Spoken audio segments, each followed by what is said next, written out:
Like God came down and said, I'll give you as much Serostim as you want, because God is like that. He's He's a omnipresent. giving He's man. omnipotent. Yeah, Yeah, he's he's a giving giving. man. So, but you can only use it during the off season, or you can only use it during prep. God would What are not you be going to that do? cruel. God has a very weird sense of humor. I mean, let's be fair. I would use it during a prep phase, and I would diet for the rest of my life.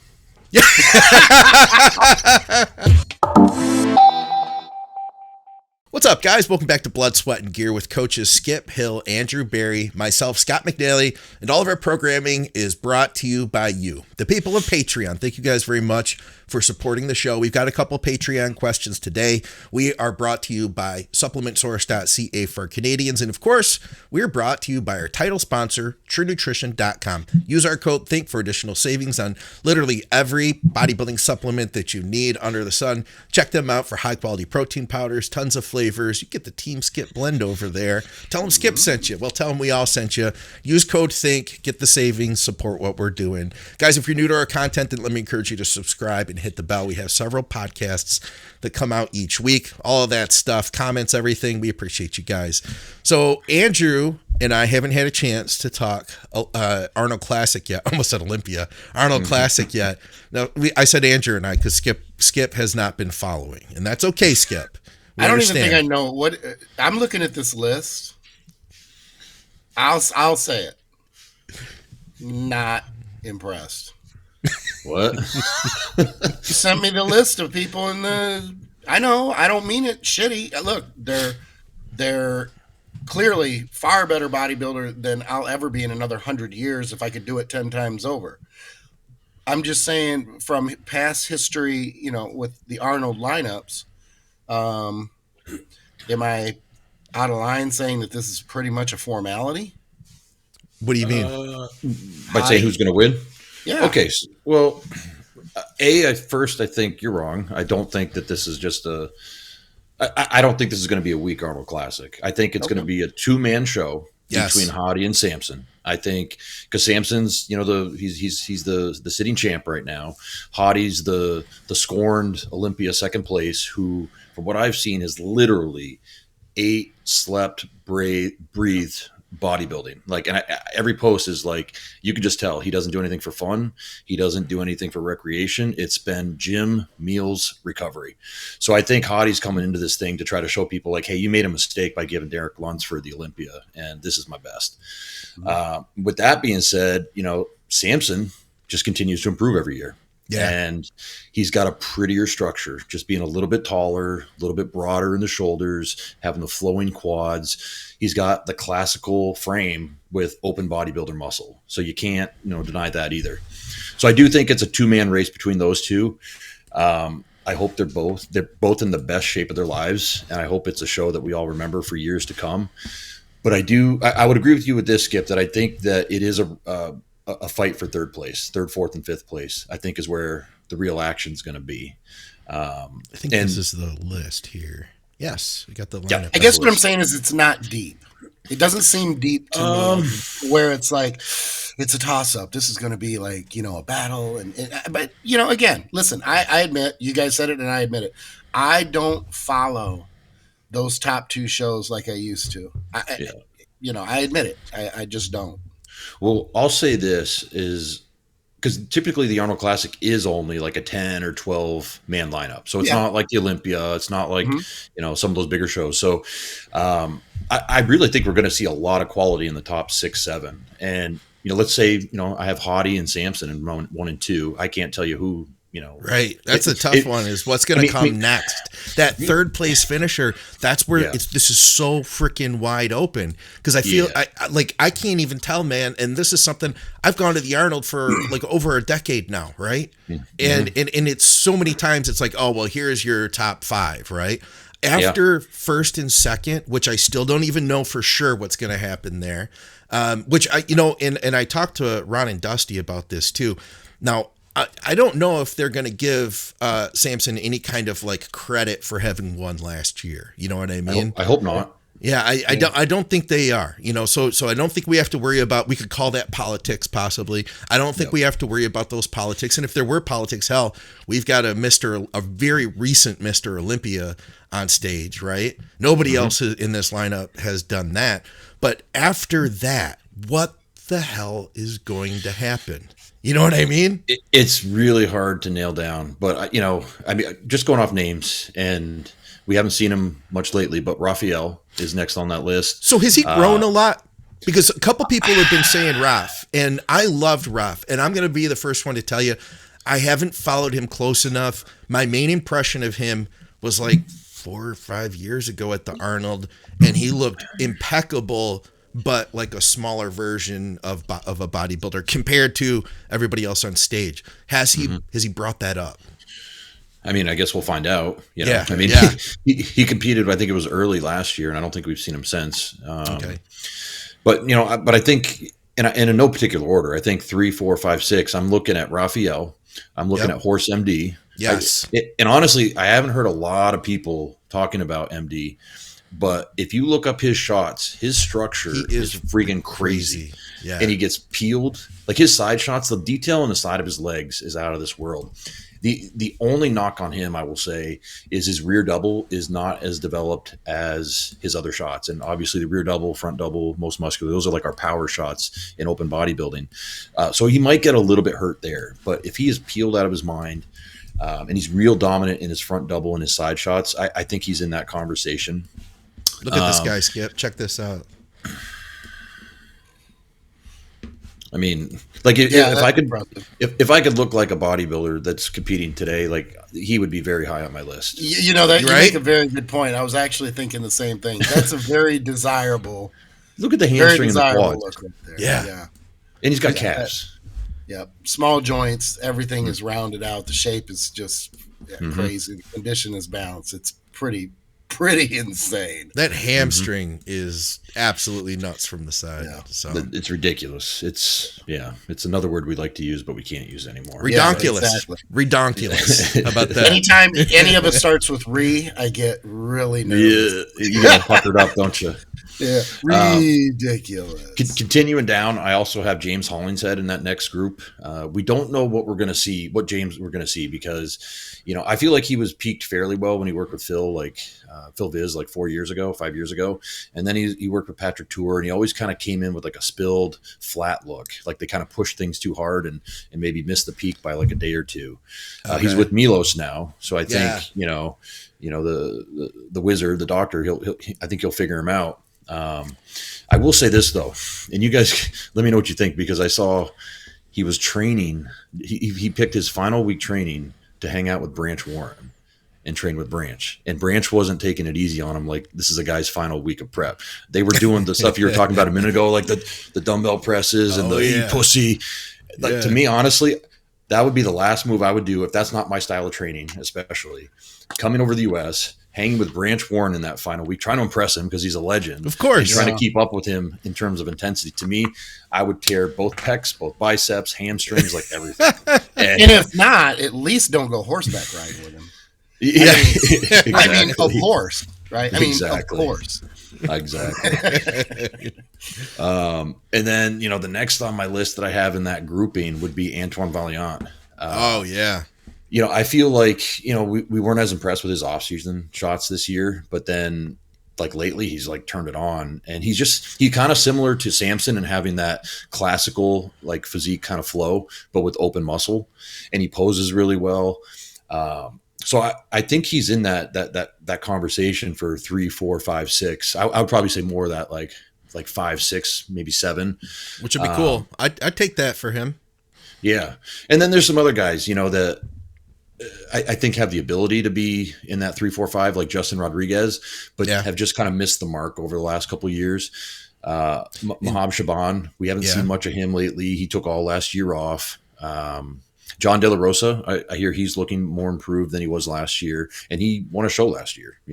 Great gym down in Fort Lauderdale over in Sawmill. The gym is great. It's only been open a few years, but it's the place to be. He opened shortly after I left for West Palm, and I saying I'm going to go down there, but I haven't. Well, this is going to be coming out on Friday. the beginning of the Arnold. And if anybody is listening to this while they're driving to the Arnold Classic to hang out at the expo, guys, I will see you there. Be sure to stop by the Mutant booth. We're going to be doing podcasting all weekend long at the Mutant booth. So I'll look forward. You got to grab Nick. Nick's going to be there. Grab his parents if you can. This is what I'm trying. You have a thing. You want to do a podcast with Nick's parents, huh? I do. And he said he's going to talk to him. And if he thinks that they might do it, but he didn't want to, commit for them. Are you going to be on your best behavior with? With absolutely. parents? But I like that. I think it would be fun for the listeners too to get them because his parents are incredibly lively, very involved. They're very close as a family. I think it's cool, and I think it'll be quite entertaining. All right, yeah, I'm down. I'm sure the audience would love that too. Yeah. As long as you're on your best behavior. I don't want you embarrassing. Honestly, I'm going to be honest. I think that Nick's mom in general would probably prefer Skip not to be on his best behavior. Like, I think, right? Yeah. No, I'm being serious. There, then I gotta no. I'm being serious. I think they're like a very good time family, and I think Skip being himself, like they would absolutely have a riot with that and would join right in. Because I've seen them at the Olympia. Like they all got the T-shirts on, and they're all like, and so they seem like a very fun family. That'd be a blast. All right, let's get on to our topics. We've got a bunch of listener questions, and this is one that stuck out to you, Andrew, and I feel like the answer could be kind of complicated. So, and this is, I'll tell you what. So here's the deal. As a coach, you have your check-ins every day that you go through, and you're like, okay, yep, this is exactly what we want to see. Let's do this or let's do nothing, right? And those are the easy check-ins. But unfortunately, it's not always that fun, right? We run into situations like this, and this is where we actually have to figure some stuff out. So he says, hey guys, great show. Have you ever encountered someone who has been in a deficit and has struggled to lose fat? I have been in a deficit for many weeks now. I have yet to lose a damn pound of fat, it seems. I started with body weight times 8, and I feel like that put me in a pretty good deficit when I'm eating beyond that but I've been eating beyond that for months. Any ideas on what the problem could be? I'm not sure what he means by the body weight times 8. I just figured it out. I think he's meaning his body weight times 8 calories. 8 calories per pound. Okay. Yeah. So then you don't know what the ratios are. We don't know what the macros are. And did that formula, because it's very arbitrary, very random. To me, it is. Are you actually in a deficit? You can cut from what you were taking in. For some people, you can cut 400 or 500 calories and it can start to fall. Other people, you can cut 800-900 calories and it cannot move. So that would be my first question. Mm-hmm. I mean, I'll tell you, I think that, as a coach or when you're self-diagnosing this stuff, it always comes down to 3 different directions, or you got to ask yourself which direction we're going. You got 3 possible things, right? If things are going well, then just keep doing what you're doing. That's easy. Right. But the next decision is, do we need to push harder or do we need to pull back? Like it always just comes down to that black and white to me because, we know we just can't keep doing what we're doing. We're just beating our head into the wall, and we might be driving our metabolism down even worse, and we're just not getting anywhere. So, I mean, I guess what I would ask him is, what are the steps you've made since you've hit this wall? Like, did you hit this wall 8 weeks ago, or did you hit this wall for the first time this week? Have you manipulated your cardio? Have you manipulated your supplements by adding thermogenics in? Have you looked at your non-exercise activity, like just your steps? Simple things like that. Because I can tell you guys, like when I used to personal train, I was training people, 10, sometimes 12 clients a day. Getting 20,000 steps in was super easy. You switch to sitting in front of a computer all day. Sometimes you're like, oh man, I got 2,000 steps and I got to get moving. So there is a big difference there in what you can eat and then how much cardio you have to do to compensate. So that, just looking at it from like very basic, like first line things, I guess. Then secondarily, I'd be like, okay, are you doing anything to, stimulate your metabolism? Are you doing refeeds? Are you doing cheat meals? Or are you literally just eating 8 times your body weight every single day? Mm-hmm. Because in my opinion, like the best way to make a stagnant metabolism is to eat the same thing every day without any variation, either down or up. Is it safe to say that most diets are going to have some sort of a cyclical effect? Like you're not doing the same thing as what you're saying every day. It's very rare for somebody to go from point A to point B and literally eat the same thing day in and day out without any manipulation or variation at all. Yeah. Absolutely.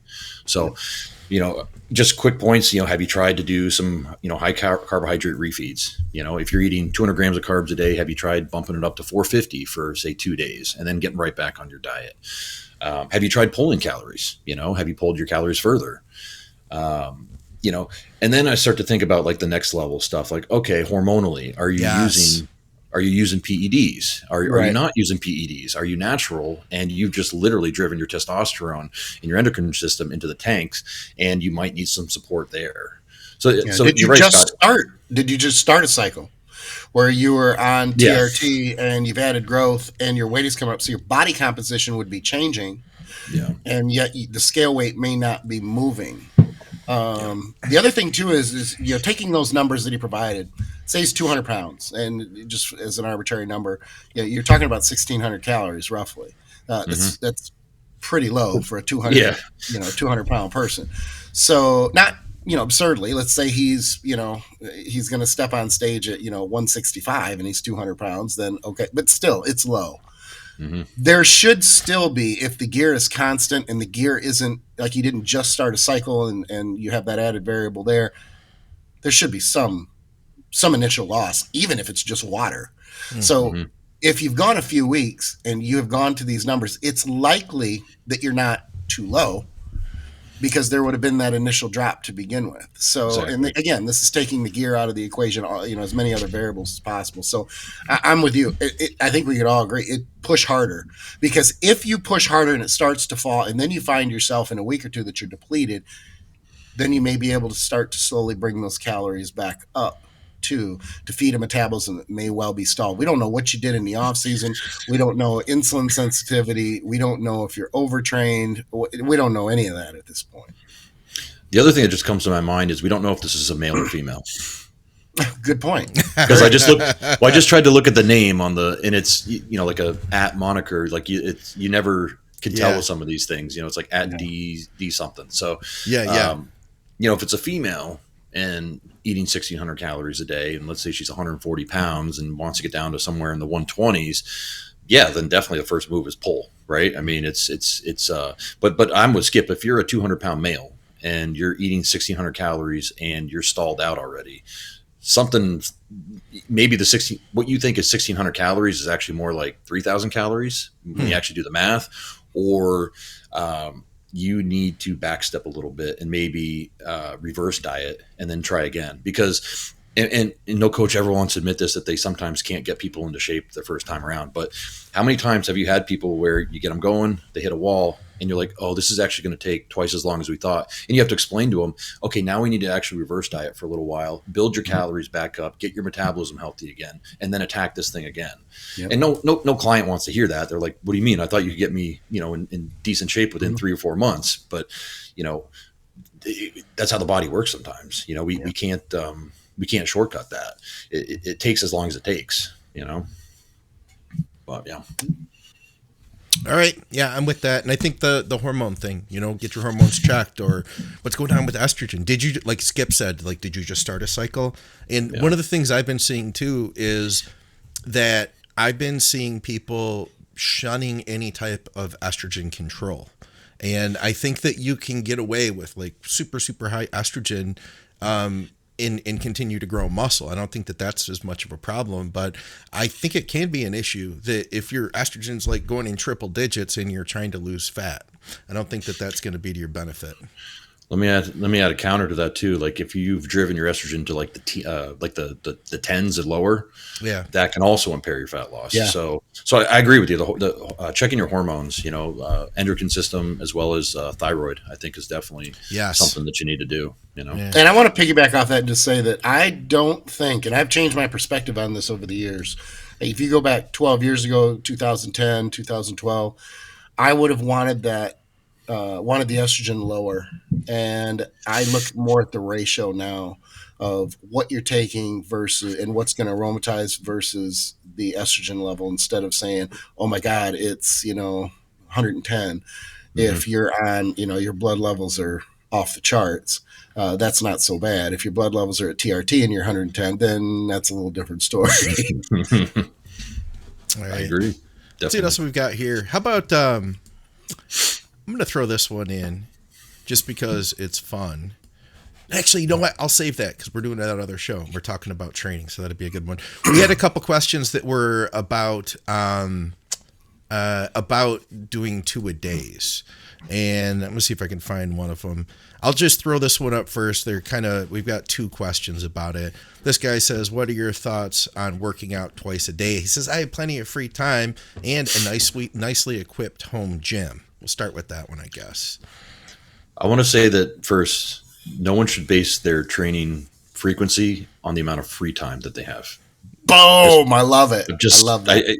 And so you can tell where I'm going with the answer. And we've covered this several times before, but there's a very, very few number of people that can grow, if not just survive, 2-a-day training.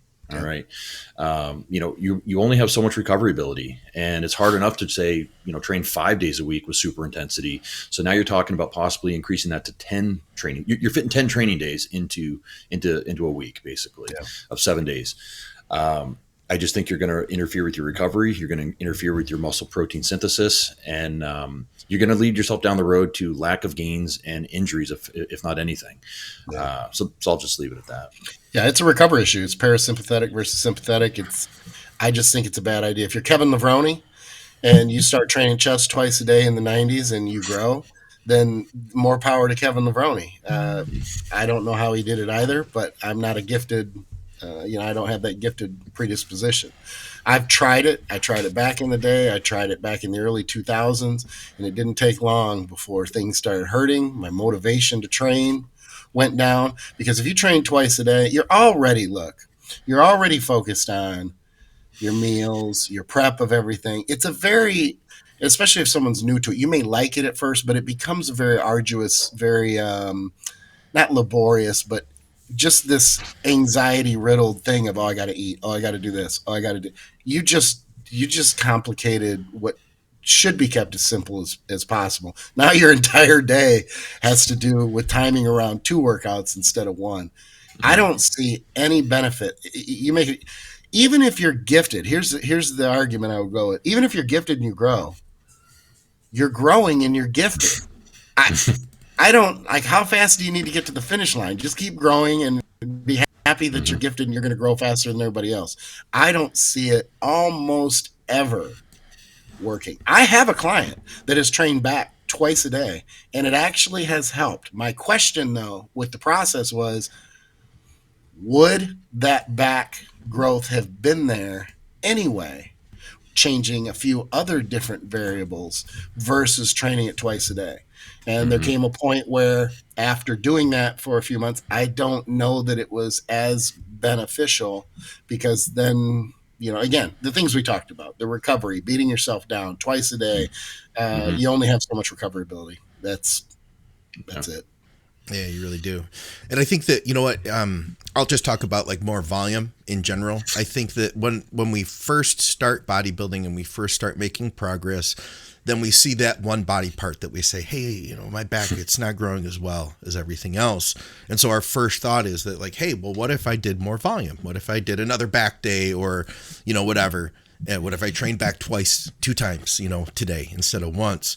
My thought has been nowadays that let's look at the reasons that your back wasn't growing to begin with, and if we can look at like how to improve that technique, and how to get, instead of trying to think about how can I do more, my question is like, how can you get more out of what you're doing, and ideally maybe even get more out of less? I think that I can remember, Skip, I can't remember the way you put it just now, but I at one point I trained 7 days a week. Okay. And I knew at that point in my life, like, this is not going to be good for me.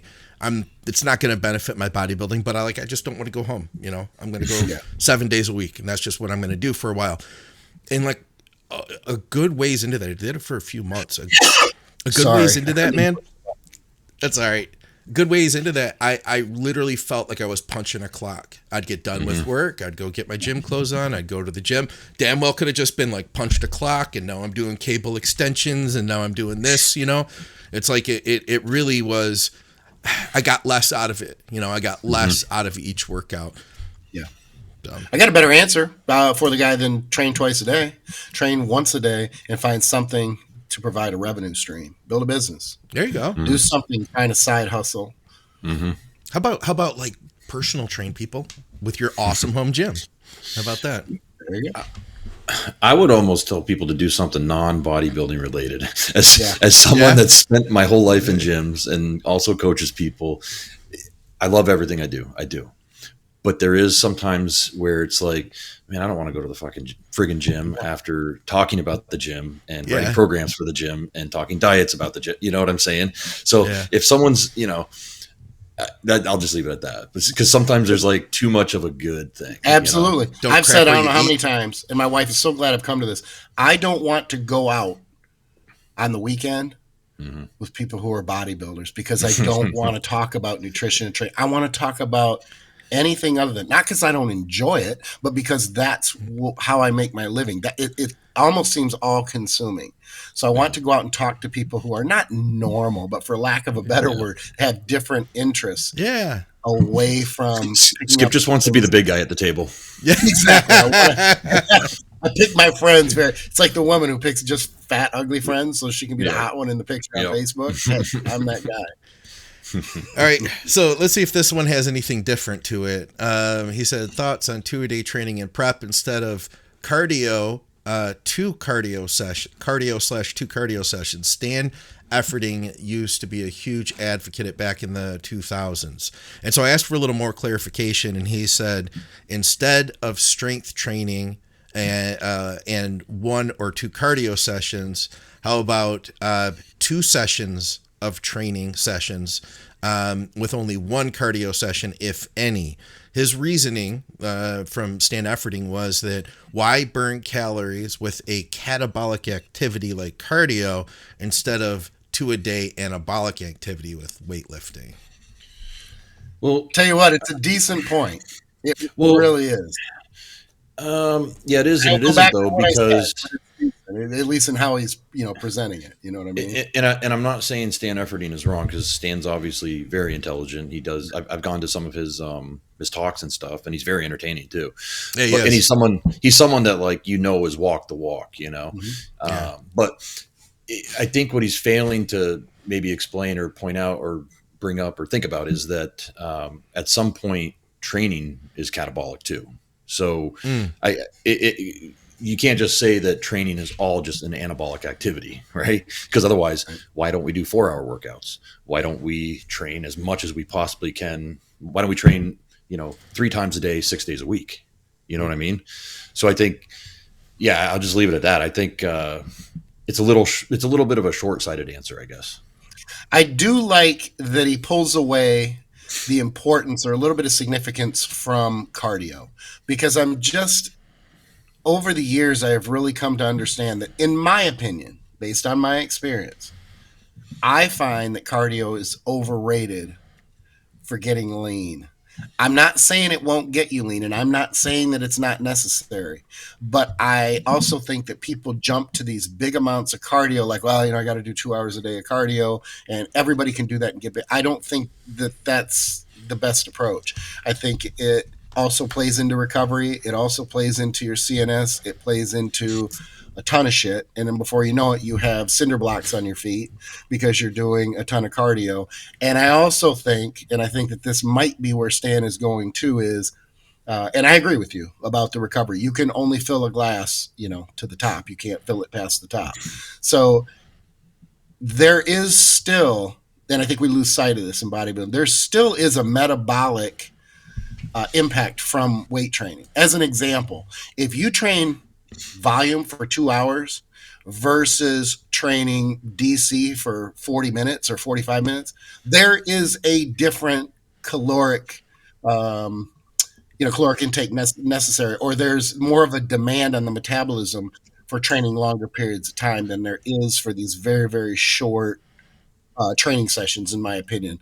And I've seen it with clients, not everybody, not straight across the board, but I've seen it. And I won't go so far as to say that high volume training is like cardio, because I don't that either, but I do think it has more of a metabolic impact if you train for 2 hours versus if you train for 40 minutes, even with the intensity higher. Now, it could be argued, and I'm using DC because everybody's familiar with DC.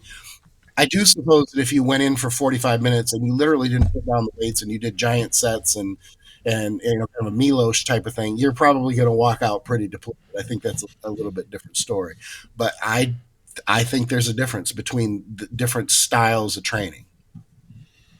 Andrew's looking off into the. What do you think? Because I'm sitting here and I'm thinking back to like my DC squat sets and like just how much I would equate it to hit cardio, whereas I would relate more volume training to more like steady state cardio, to use an analogy. Fair enough. I think I would too. Yeah. Because like some of these hack squat and leg press and drop and squat Widowmaker sets, like I thought I flatlined. You know what I mean? Yeah. Like you don't want to know your blood pressure. 40 minutes though either, right? I mean, your sessions were still going longer. My sessions were probably when I was look, Dante wrote the program and I followed it to a T, and I would say with the warm-ups and everything, I was in and out in an hour. So actual training was probably 45 to 50 minutes tops. Yeah. Because keep in mind, were you prepping or wanting to get lean at the same time? No, it was just that's difficult to do. I know some people do that. I can't do that because I can't recover from that. Yeah. So I guess I'm equating the question more because he was involving cardio, and maybe I shouldn't because I may be just assuming that this is what he means, but I'm assuming it's either in a cut phase or to get leaner. So I don't know. Then you could argue that the long volume sessions are going to tap recovery just as much, or the shorter duration, higher intensity. They're both going to zap. They're going to both potentially fry your CNS, which is another rabbit hole we need to go down as far as recovery during prep when your calories are restricted. Everybody wants to train their ass off, myself included, when we're prepping, and yet your recovery is arguably more compromised than it ever was in the off season. But that's a different topic for a different day.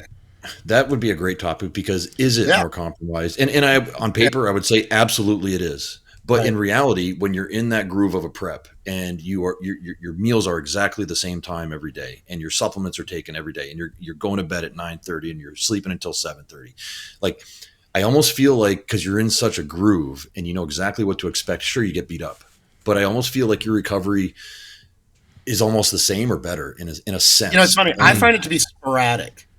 Almost entirely random, just in response to what you're saying. So I don't disagree, but I think consistently over it almost seems to be like this. It's like one week you'll just be like, all of a sudden, like, oh my God, I feel stronger. I feel great. And then the next week you're just absolutely destroyed. You're like, oh my God, I need a deload. And I've only been blasting for 2 or 3 weeks. Well, because let me juxtapose that with, the off season when you're at your near heaviest and you wake up in the morning and you don't feel recovered at all. And you're like, I'm eating a ridiculous number of calories. I'm training 4, maybe 5 days a week. Like I'm doing next to no cardio. Like, shouldn't I be so recovered? And I think I just feel sluggish. Yeah. I that's what I mean. You feel so sluggish and bloated and you're like, man, but I'm not feeling any faster recovery from say my leg workouts or from my, and it's not necessarily because I'm training harder, because if you look at the weights being used, from one season to the next, they're about the same. Maybe I lose a rep or two in the pre-contest phase, but the weights are pretty close to what I would hit in the same off-season phase. So it's just one of these things. It's like you can't scientifically explain it exactly. But if people that are listening know what I'm talking about because they've been in the groove and they felt that it's recovery. Like when your body is like doing everything more effectively, and like you said, you're not missing any meals, you're getting all that sleep. And I think you said it though, Scott. Everything is effectively and efficient. And Skip always brings up this point that your sleep is hurting in a prep. You find yourself getting 4.5, 5, maybe 6 hours of sleep towards the end, but it is more efficient sleep. Right. You know what I mean? And I think because when you said effective, it made me think of efficiency. And I think your body becomes more efficient at all those processes. I think so too. Agreed. I just which begs the question this. If you're in prep, you're 10, 12 weeks out, you need a day off. Logically, you need it. You're going to take it? Of course not. Not many people are going to take it. They're going to be like, black and white, I need to train, I need to push through. And that's where you have to be able to read.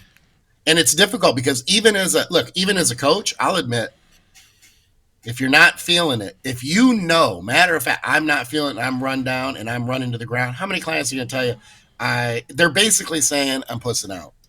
They're going to kind of keep to themselves and they're going to think, oh, it's prep. I got to push through. I got to get this done. I think what I'm saying is we lean more towards continuing with that rigid, very high structure of I need to train today versus if we were to play it and we were to play it without our emotions and just the feedback from our body, we would take that day, maybe even two, to be able to recover. And then that would be optimal. But again, I guess that's what I'm talking about when it comes back to recovery. And it is absolutely individual. We can all agree on that. Yeah. That there's so many variables in there. I think that's why it's difficult to approach, in my opinion, training from a scientific standpoint with studies because there are so many variables involved. The list is so long that how do you control all those variables? It's a tough one. I just did an hour-long talk with Kuba about the topic of basically adjusting your training around your nutrition, around your fuel level. It is interesting because we go all the way through his off season into what he's calling like his like health phase, recovery phase, and then into the prep. And he was saying what he does is he'll remove things like, as he calls them, like set extensions. So drop sets, rest pause, stuff like that. He feels like he wants to get rid of those things, but he's still gonna, of course, like go as heavy as he absolutely can in the exercises that he's doing.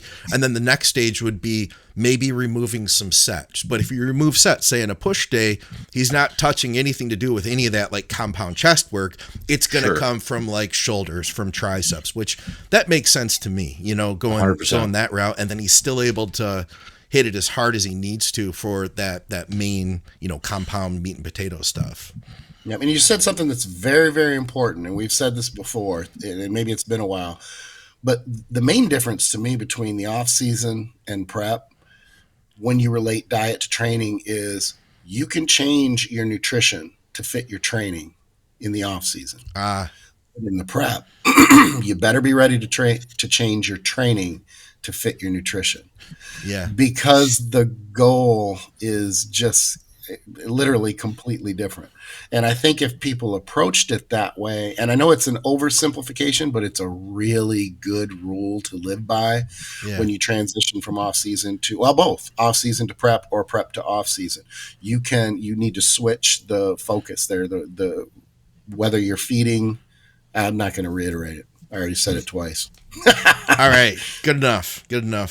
All right, let's take this one here. This is from Patreon. So, all right, would you ever advise cutting growth while on TRT because growth and anabolics function better together? For instance, to make the most out of what you have and to cut expenses. So he's saying maybe like while you're in cycle, turn the growth up, and then to save money, dial it back during like a TRT phase. Growth is always good. Not. Well, no, I was going to say my opinion with the growth is the only factor determining when and how much you take it is your wallet. Yes. I know it's been said a million times and it's almost very cliche, but there's just so much truth to it. Well, okay. So like for people that maybe don't understand, like they work from entirely different mechanisms. It's not growth hormone is not an androgen. It doesn't hit the androgen receptor.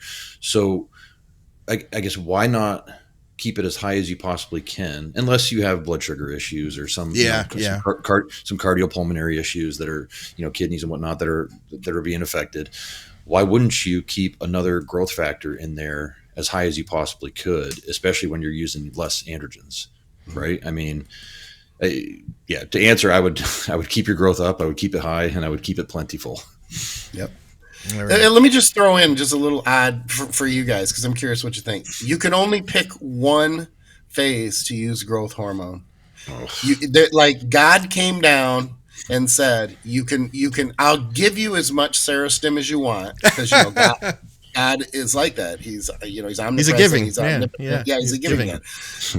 So, but you can only use it during the off season, or you can only use it during prep. God would not be that cruel. God has a very weird sense of humor. I mean, let's be fair. I would use it during a prep phase, and I would diet for the rest of my life. God does Good answer. That wasn't supposed to be. That wasn't trying to be funny. It's the correct answer. Yes. Oh shit. All right. How about this one? Another one from Patreon from Nick. He says, question for BSG. Now, okay, we're going to talk about a medication for ADHD. I'm not going to say the name of that medication for the sake of YouTube. How would you implement cycles for competitors on prescription medications like ADHD meds, asthma meds, blood pressure meds, SSRIs, etc., both men and women? I ask specifically because my wife has recently been prescribed an ADHD medication, but I feel like it could be an interesting topic. Well, first off, you should not be even thinking about taking your wife's medication.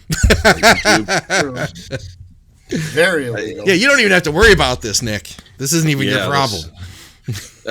So wait, is he asking how to utilize ADHD medications for I think he's saying like, gain? hey, if you have a client that's using, say, medications or they're on an SSRI, how do you coach them when it comes to, let's say, adding PEDs? Do you take that into consideration?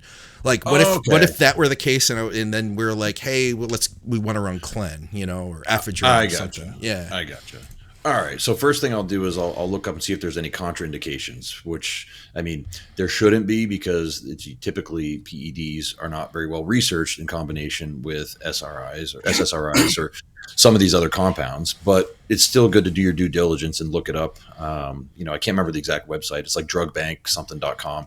And you can see like every known contraindication for using 2 different substances or 3 different substances and what side effects could emerge. But with that, beyond that, it's kind of like, well, it's prescribed by their doctor. And I would say a doctor supersedes their online coach telling them what to do or what not to do in most situations. Now, I will say there is an example of, say, Accutane, because Accutane is very hepatotoxic, right?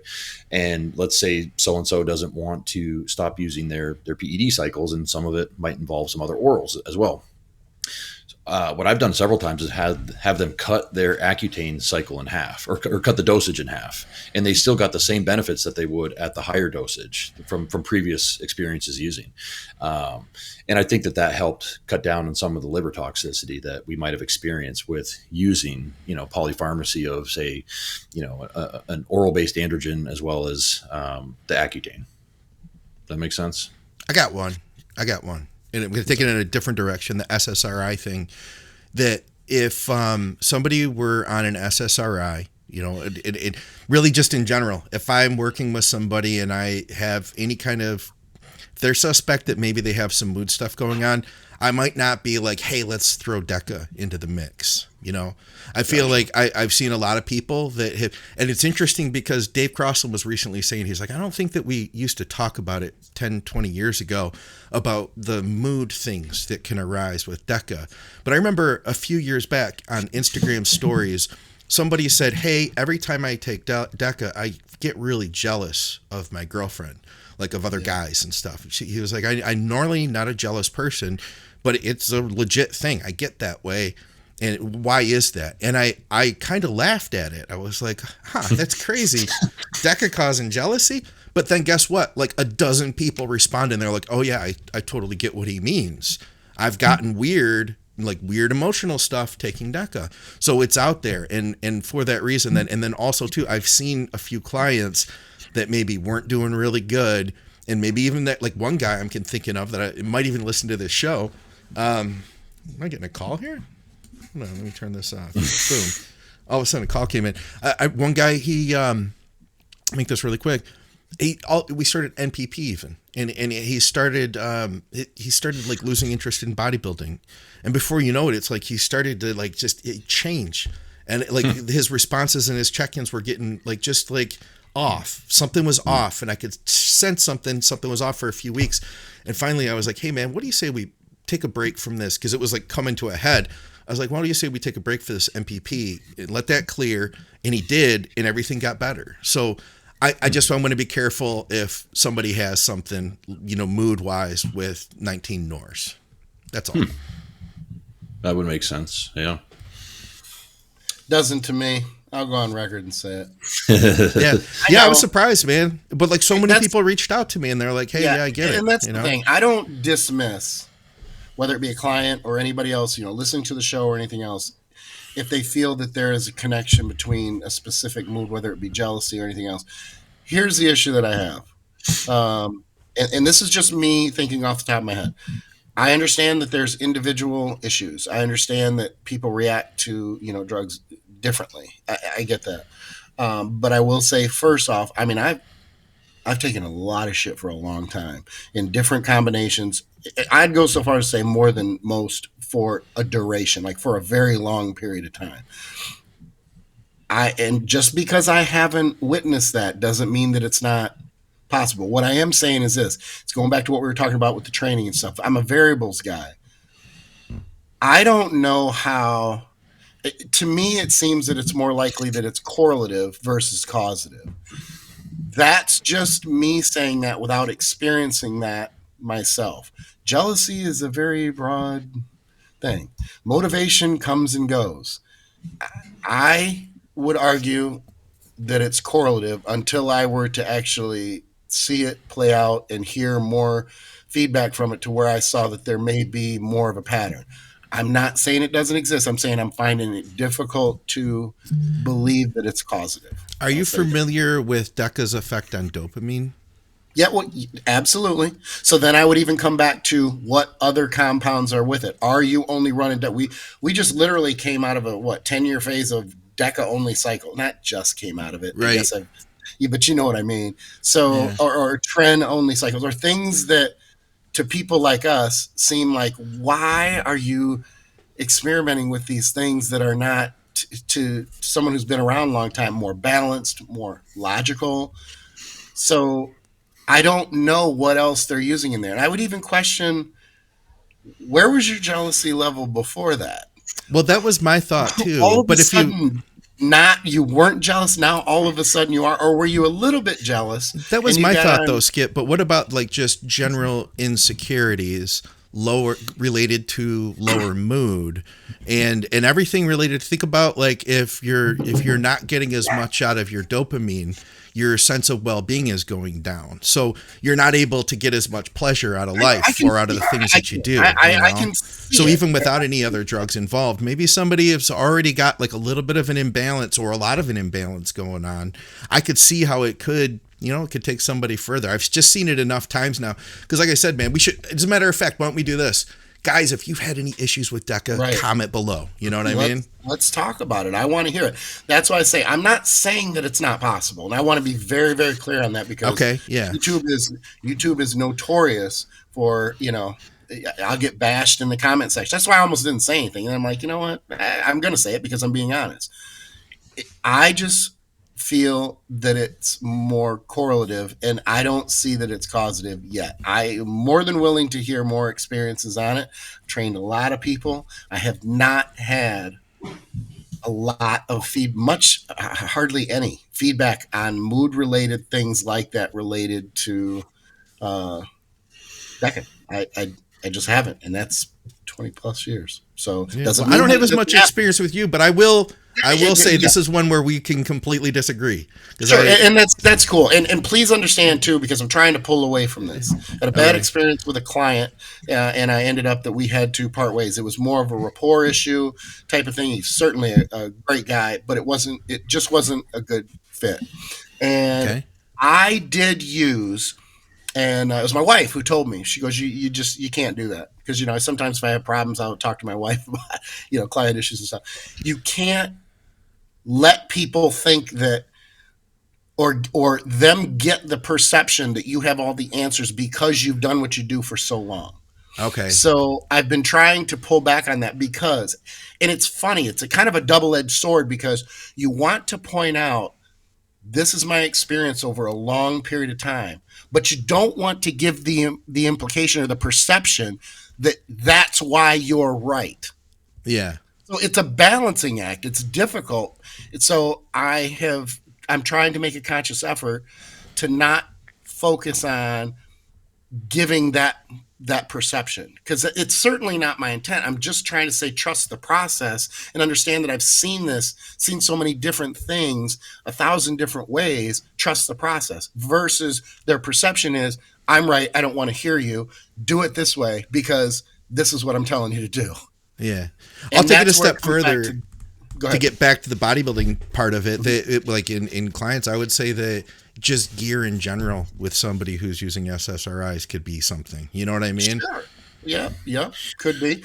But we were talking specifically the one compound, and that's where I was like, I don't know. But again, I'll leave it at that because I'm not saying. Oh that no, it's not let me open it up again. Let me open it up again.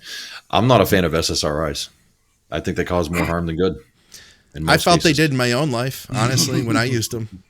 You felt that they did cause more harm? Yeah, I did. Yeah. But at the same time, man, if I have a client that's using them, I have to let them. I can't tell them that. You know what I mean? Exactly. No, I agree with you because and tell me your trainer said that you right. Yeah. My bodybuilding coach, and of course, any doctor doing it for 30 years.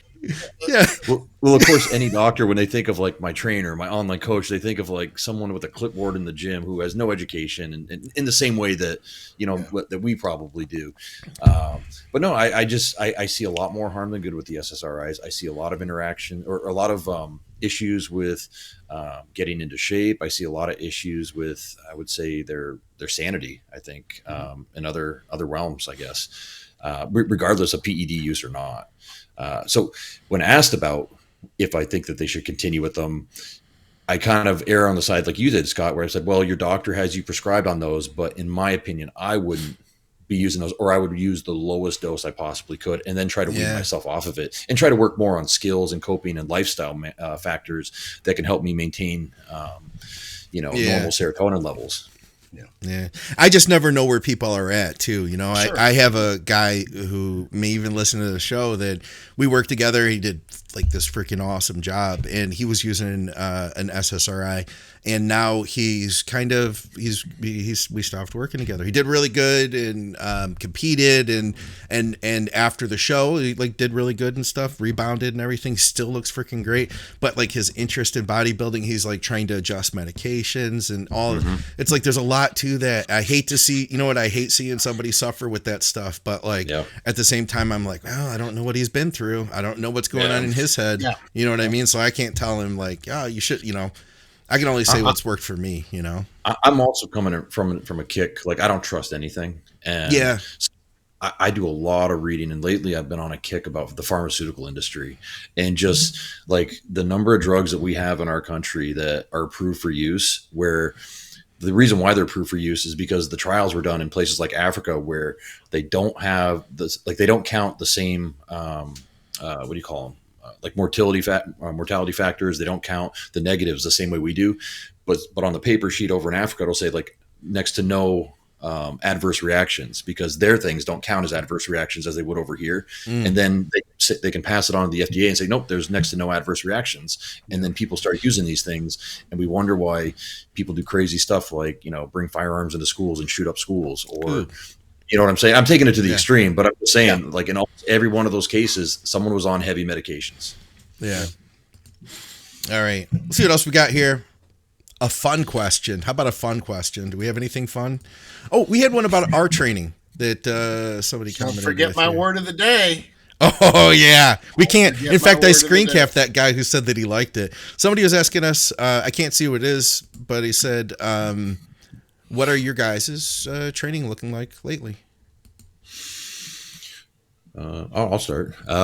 So me and Nate are on a split where, so we'll do like legs, push, pull, basically. But nice. We'll do like the first day. Yeah, right. Nice. Like pretty deep and pretty advanced, right? No, but like the first leg day will be a quad based day. Okay. Like, leg extensions. Actually, I won't go over all exercises, but then the second day will be more of a hamstring day with a couple quad exercises thrown in. How many days a week? 5 days a week. It usually works out too. So yeah, we take Wednesdays and Sundays off right now. So are you?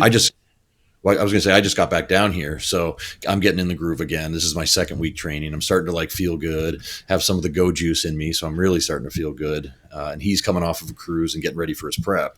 So yeah, like I think we're going to have a really good next couple months for training. I want to do a video with him. Sunshine.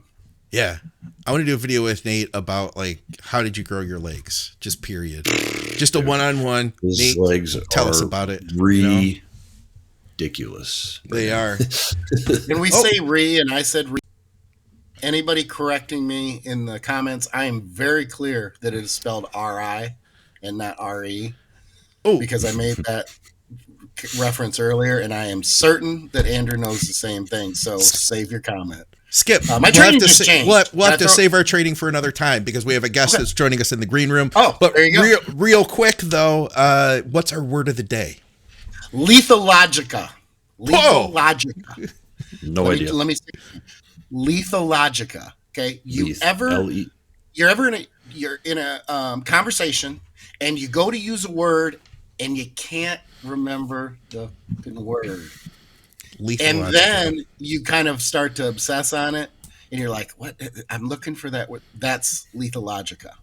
You can't find the word that explains what you want to use. It explains what you're thinking. And I know I've done it. And I get so mad. And then what happens 5 minutes later, after the conversation is over, like, that was the word. Great. That's why I'm so much better at writing. Writing and sounding intelligent and articulate than I am speaking. You don't deal with lethologica when you're writing. Right. Or at least if I do, I have the time to be able to find that word. All right. Well, we appreciate everybody tuning in. Thanks for watching. For the people in the live stream, we're going to record another show. And, of course, to check out teamskip.com. If you want to reach out to Skip for coaching, you can go to bodyberry.com to reach out to Andrew. McNallydiets@gmail.com. Hit me up after the Arnold. And hopefully I'll be seeing you guys at the Arnold. It'll be a freaking awesome weekend. Also, let us know who do you think is going to be actually third place. We want to know who your third place finisher is for the Arnold Classic. That's good. And, of course, check out truenutrition.com. Use our code THINK. Supplementsource.ca for Canadians. And thank you to everybody from Patreon. For another episode of Blood, Sweat, and Gear with coaches Skip Hill and Andrew Barry, I'm Scott McNally. We will see you soon.